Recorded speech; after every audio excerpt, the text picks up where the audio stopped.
नमस्कार दोस्तों, इस वीडियो में आज हम शुरू करने जा रहे हैं 3D ज्योमेट्री।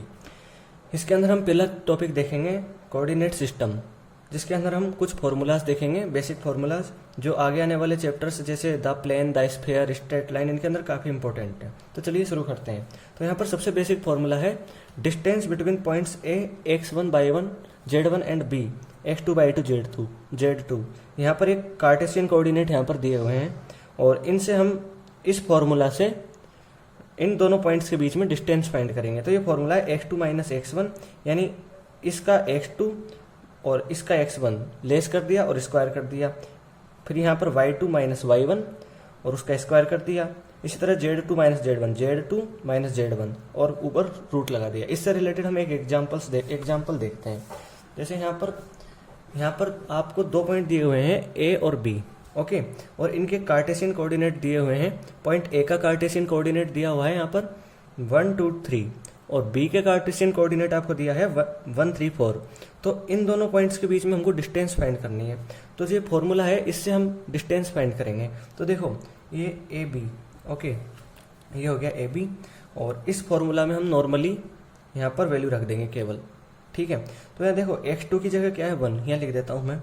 x2 की जगह है 1 और y2 की जगह है 3, z2 की जगह है 4, क्योंकि यहाँ फॉर्मूला में ऐसे ही है, ठीक है, x2/2 z2। इस तरह यहाँ पर देखोगे तो यहाँ x1 की जगह पर है, इधर लिख देता हूँ मैं, x1 की जगह पर है 1, y1 की जगह पर है 2 और z1 की जगह पर है 3, ठीक है। अब जो ये वैल्यू हमने फाइंड की है, इन वैल्यूज को नॉर्मली इस फॉर्मूला में रख देंगे तो इन दोनों पॉइंट्स के बीच में हमको डिस्टेंस मिल जाएगी। तो x2 - x1 करो तो x2 - x1, तो 1 - 1 करोगे और इसका स्क्वायर हो रहा है यहाँ पर, ठीक है। ऐसे ही y2 - y1 है तो यहाँ पर y2 - y1 कर दो, तो y2 की वैल्यू है 3 और y1 की वैल्यू है 2, तो यहाँ लिख दो और इसका स्क्वायर हो जाएगा, जैसा फॉर्मूला में हो रहा है सेम। इसी तरह z2 - z1 कर दो, या z2 4 है और z1 है 3, क्लियर है, और इसका स्क्वायर हो रहा है, ठीक है, और इसके ऊपर रूट भी लग रहा है, क्लियर है। अब इन वैल्यूज को हम देखेंगे, 1 - 1 करेंगे 0 हो जाएगा, 0 का स्क्वायर करोगे तो आपको मिल जाएगा 0 का स्क्वायर 0, ठीक है। 3 - 2 करोगे तो 3 - 2 1 होगा, 1 का स्क्वायर क्या हो जाएगा 1, क्लियर। 4 - 3 करोगे 1 हो जाएगा, 1 का स्क्वायर 1 मिल जाएगा, ठीक है। तो 1 + 1 2 हो जाएगा। तो ये √2 पॉइंट और पॉइंट बी के बीच में डिस्टेंस हो जाएगी। इसी तरह देखो यहाँ पर नेक्स्ट फॉर्मूला। अब देखो आपको 3 पॉइंट दिए हुए हैं ए, बी और सी, क्लियर है। अब यहाँ पर आपको कहा गया है कि ये पॉइंट कोलिनियर है, ठीक है। कोलिनियर पॉइंट क्या होता है वो भी मैं बता देता हूँ यहाँ पर आपको। जैसे ये 3 पॉइंट है और ये तीनों पॉइंट एक लाइन पर आ गए तो ये तीनों कोलिनियर पॉइंट हो जाते हैं। जैसे ये ए है, बी है, सी है, तो ये तीनों कोलिनियर पॉइंट हो जाते हैं। अब देखो जैसे ये पॉइंट थे तो ये कोलिनियर पॉइंट थे, एक पॉइंट छूट गया यहाँ, ये तीनों एक लाइन पे नहीं आ पाए तो ये कोलिनियर नहीं थे, ठीक है। अब देखो यहाँ पर तो कोलिनियर पॉइंट के लिए कंडीशन दी हुई होती है, यानी ये कंडीशन सेटिस्फाई करे, और एग्जाम्पल से भी समझ लेना, यानी A B plus B C is equal to A C हो या A C plus C B is equal to A B हो, ठीक है। जैसे यहाँ लिख देता हूँ ए बी नॉर्मली समझ में आ जाएगा, और ये है सी, तीनों पॉइंट्स कोलिनियर है। तो इसको देख के आप पता कर सकते हो यहाँ A C is equal to A B plus B C है, क्लियर है, ठीक है। अब इसको एग्जाम्पल से समझो, ये ऐसा भी हो सकता है, केवल पॉइंट का ध्यान रखना है हमको, ठीक है। तो देखो यहाँ पर एक एग्जाम्पल से देखो, जैसे ये एग्जाम्पल है सो दैट द पॉइंट्स, यहाँ पर आपको एग्जाम्पल दिया हुआ है so that the points A, B and C are collinear, ठीक है। तो देखो कोलिनियर के लिए मैंने कंडीशन बता दी आपको, यानी जैसे कोई दो लाइन बन रही है, जैसे मैं यहाँ पर ले लेता हूँ ए और बी से, ए और बी पॉइंट से बनने वाली लाइन ले लेते हैं ए बी, ठीक है। इसके और इसके बीच की डिस्टेंस फाइंड कर रहे हैं यानी हम, तो अभी हमने फॉर्मूला देखा है उससे हम फाइंड कर लेंगे, ठीक है। ए बी कर रहे हैं तो यहाँ 4 ले लेंगे, -1 कर देंगे, फॉर्मूला तो अभी मैंने बताया ही था यहाँ पर, ठीक है, ये फॉर्मूला था। तो इससे देखो 4 - 1 हो गया, 4 - 1 स्क्वायर प्लस 0 - 2 हाई स्क्वायर हो गया, 0 - 2 का स्क्वायर, फिर 4 माइनस 3 का स्क्वायर, तो 4 माइनस 1 करोगे 3 हो जाएगा, 3 का स्क्वायर करोगे 9 हो जाएगा। 0 माइनस 2 करोगे, माइनस 2 निकल कर बाहर आएगा, माइनस 2 का स्क्वायर क्या होता है 4। 4 माइनस 3 करोगे 1 आएगा बाहर, 1 का स्क्वायर 1। अब इनको ऐड कर दो, 9 प्लस 4 13 प्लस 1 14, रूट 14 हो गया। इसी तरह अब B और C इन दोनों ये जो पॉइंट है इनसे मिलने वाली लाइन की डिस्टेंस, मतलब इसके और इसके बीच में हम डिस्टेंस फाइंड करेंगे, तो इसको BC से डिनोट कर दो। तो नॉर्मली इसकी तरह करेंगे, ठीक है, आप फाइंड करके देख सकते हो। नॉर्मली इसकी तरह जब हम करेंगे यहाँ पर, तो यहाँ पर हो जाएगा -2 माइनस 4 का स्क्वायर, ओके। फिर यहाँ 4 है, माइनस में 0 है का स्क्वायर, यहाँ 2 है -4 का स्क्वायर, और रूट में ले लो इसको। क्लियर है? अब आगे करोगे -2 माइनस 4 करोगे -6 होएगा, -6 का स्क्वायर क्या होता है 36 होता है। 4 माइनस 0 करोगे 4 आएगा, 4 का स्क्वायर क्या होता है 16। 2 माइनस 4 करोगे -2 होगा, -2 का स्क्वायर 4। यहाँ ऐड करोगे तो यहाँ पर आपको मिलेगा 56, ठीक है। और आगे करोगे तो यहाँ कुछ ऐसे होगा 4 इंटू 44, ऐसे लिख सकते हो, बाहर आ जाएगा 2 रूट 14 हो जाएगा। अब AB हो गया, BC हो गया, अब AC भी फाइंड करोगे, तो AC फाइंड करके देखो। AC फाइंड करो तो AC के लिए देखो -2 माइनस 1 का स्क्वायर, यहाँ 4 माइनस 2 का स्क्वायर, क्लियर है। 2 माइनस 3 का स्क्वायर, -2 माइनस 1 करोगे -3 होगा, -3 का स्क्वायर क्या होगा 9। 4 माइनस 2 करोगे 2 होगा, 2 का स्क्वायर 4। 2 माइनस 3 करो -1 होगा, -1 का स्क्वायर 1। यहाँ आपको क्या मिल रहा है 9 प्लस 4 13 प्लस 1 14, रूट 14 हो गया। क्लियर है? अब क्या होगा देखो यहाँ पर देखो BC को देखो, AB प्लस BC करो सबसे पहले, तो AB और AC करो। AB की वैल्यू क्या मिली हमको रूट 14, AC की वैल्यू रूट 14, यहाँ क्या मिलेगा हमको 2 root 14 is equal to 2 root 14 किसके इक्वल है BC के, तो यहाँ BC लिख दो। तो कंडीशन थी हमारे पास, क्या कंडीशन थी कि जैसे AB प्लस AC या इज इक्वल टू BC हो जाए, ये कंडीशन थी। जैसे AB plus BC is equal to AC, मैंने समझाने के लिए नीचे भी लिख दिया था, ऐसा भी हो सकता है। यहाँ पर केवल इन पॉइंट का डिफरेंस है। जैसे देखो यहाँ क्या हो रहा है AB प्लस AC, यहाँ A है और यहाँ B है और यहाँ C है, यानी टोटल लाइन इतनी बड़ी है और इसके बीच में A आ रहा है।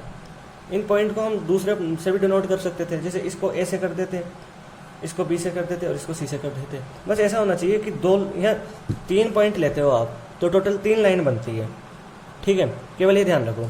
और किन्हीं भी 2 लाइन का सम, यानी किन्हीं भी 2 लाइन का सम किसी एक लाइन के इक्वल होना चाहिए, ओके। जैसा कि यहाँ पर हो रहा है A और B के बीच में डिस्टेंस है AB, A और C के बीच में डिस्टेंस है AC, इन दोनों का सम B और C के बीच में डिस्टेंस यानी BC के इक्वल हो रहा है।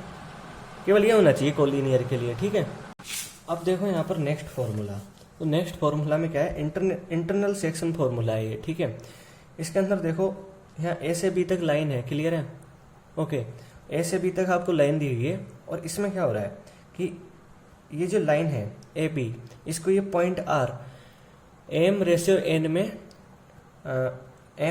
में डिवाइड कर रहा है, ठीक है। m और n के रेशियो में यहाँ डिवाइड कर रहा है, क्लियर है। तो यहाँ पर क्या हो रहा है, यहाँ पर इस R पॉइंट का आप कोऑर्डिनेट कैसे फाइंड करोगे, उसके लिए फॉर्मूला है। यहाँ पर आपको A के कोऑर्डिनेट दिए हुए हैं x1 y1 और z1, B के कोऑर्डिनेट आपको दिए हुए हैं यहाँ x2 y2 और z2। अब आपको फाइंड करना है R के कोऑर्डिनेट। ये मान लो, आप इनको भी मान लो x3 y3 और z3 के इक्वल मान लो। अब यहाँ पर ये वैल्यू आपको दी हुई होंगी, ठीक है। अब आपको मान लो ये पॉइंट फाइंड करने हैं x3 y3 z3 की वैल्यू, तो आप कैसे फाइंड करोगे, वो इस फॉर्मूला से फाइंड करोगे। ये जो आपको ये मिलेगा ये x3 के इक्वल होगा, ये y3 के इक्वल होगा और ये z3 के इक्वल होगा, क्लियर है। यहाँ पर और एग्जाम्पल से आप समझो, एग्जाम्पल से और भी ज़्यादा क्लियर समझ में आएगा आपको। जैसे यहाँ पर कहा गया है find the coordinate of the point which divides the line joining, ठीक है। इन पॉइंट्स को आप इसको A मान लो और इसको B मान लो, ठीक है। और इधर एक लाइन मान लो ए और बी, ठीक है। और इनके कोऑर्डिनेट लिख दो यहाँ 1 -1 2, क्लियर है। इसके लिख दो 2 3 और 7, क्लियर। अब देखो यहाँ पर ये कोऑर्डिनेट यहाँ पर दिए हुए हैं। अब find the coordinate of the point, कोई ऐसा पॉइंट है जो इनको डिवाइड करता है, इस लाइन को ए और बी को, इस रेशियो में 2:3 में। इस पॉइंट को आप नाम दे दो सी, और इसके कोऑर्डिनेट जैसे मैंने बताया था यहाँ पर, ये दिया होगा आपको, ये दिया होगा एम और एन की वैल्यू दी हुई होगी, ठीक है।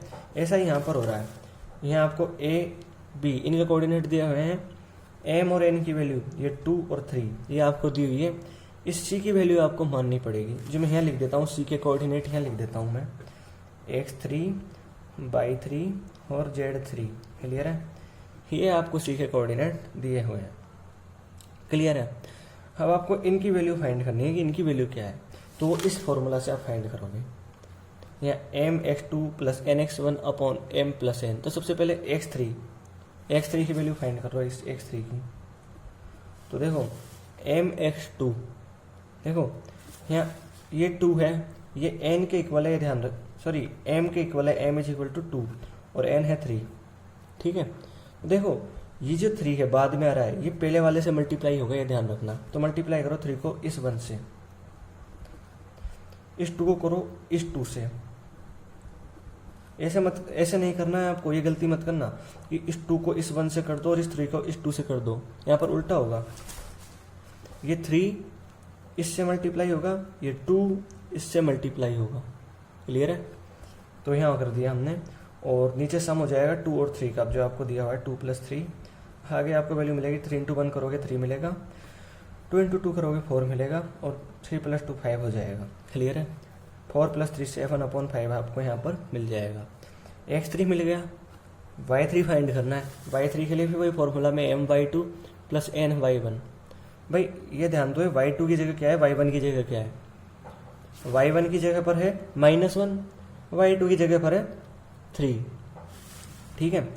तो m/2 से मल्टीप्लाई हो रहा है, यानी ये m है इससे मल्टीप्लाई हो रहा है, n इससे मल्टीप्लाई हो रहा है, किसको फाइंड करने के लिए, y3 को फाइंड करने के लिए। तो y3 देखो यहाँ पर, y3 के लिए मैं फॉर्मूला भी लिख देता हूँ, my2 + ny1 upon m + n, ठीक है। m की वैल्यू लिख दो, क्या दी हुई है 2। हम जनरली जो पहले वाला रेशियो है, या पहले आ रहा है 2 पहले आ रहा है ना इसमें, तो इसको m के इक्वल ले लेते हैं फॉर कन्वेनियंट, ठीक है। तो यहाँ m की जगह 2 लिख दो, y2 की जगह 3 लिख दो, प्लस n की जगह 3 लिख दो, y1 की जगह क्या लिखोगे -1 अपॉन m की वैल्यू 2, n की वैल्यू 3। यहाँ करोगे 2 × 3 क्या होगा 6 होगा, 6 और यहाँ -3/5, क्लियर है। 6 - 3 3/5 यहाँ पर हो जाएगा। अब z3 फाइंड करोगे, तो इसके लिए क्या करना है, नॉर्मली देखो mz2 nz1 upon m + n। देखो इन फॉर्मूलाज में क्या है कि जो नीचे की वैल्यू है m + n m + n m + n, ये तो सेम है। यहाँ m m m n n n ये भी सेम है, केवल यहाँ x1 आता है, यहाँ x2 आ जाता है, नहीं सॉरी यहाँ x2 आ जाता है, यहाँ x1 आ जाता है, ठीक है। यहाँ y2 आ जाता है, यहाँ z2 आ जाता है, यहाँ x1 है तो यहाँ y1 आता है, z1 आता है, इतना सा रहता है बस अंतर। m की वैल्यू लिख दो यहाँ 2, z2 की वैल्यू क्या दी हुई है यहाँ पर 7 है, ध्यान रखना ये 7, z2 की वैल्यू है 7, तो 7 से मल्टीप्लाई कर दो। n है 3, तो इस 3 को इससे मल्टीप्लाई करना है z1 से, तो 3 × 2 कर दो, m + n करो, m की वैल्यू 2, n की वैल्यू 3, 7 × 2 करोगे 14 मिल जाएगा, 3 × 2 करोगे 6 रह जाएगा 5, 14 + 6 कर दो 20/5 हो जाएगा, या 4 आपको मिल जाएगा, क्लियर है। तो इस तरह आपको ये मिल गया। तो इस तरह हो गया इंटरनल सेक्शन फॉर्मूला पर एग्जाम्पल, जो फॉर्मूला आप ध्यान रख सकते हो, ठीक है। इसी तरह एक्सटर्नल सेक्शन फॉर्मूला भी होता है, इस फॉर्मूला को आप याद रख सकते हो, ठीक है।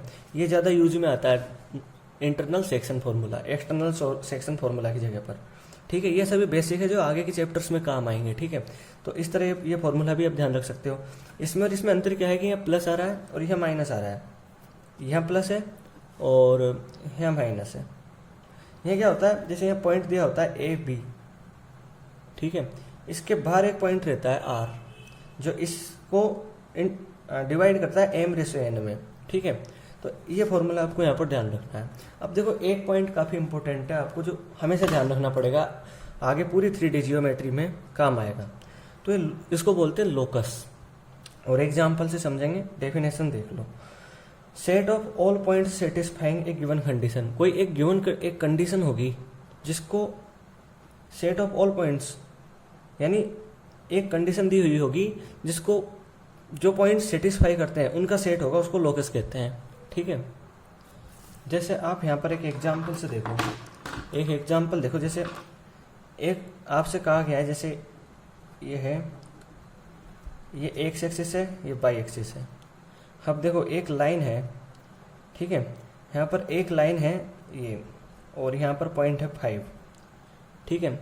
इस लाइन पे क्या हो रहा है, x इज इक्वल टू 5 है यहाँ पर, मतलब ये जो लाइन है, ठीक है, हमेशा जो x कोऑर्डिनेट रहेगा वो 5 रहेगा इसका, क्योंकि ये बाई एक्सिस के पैरेलल है, ठीक है।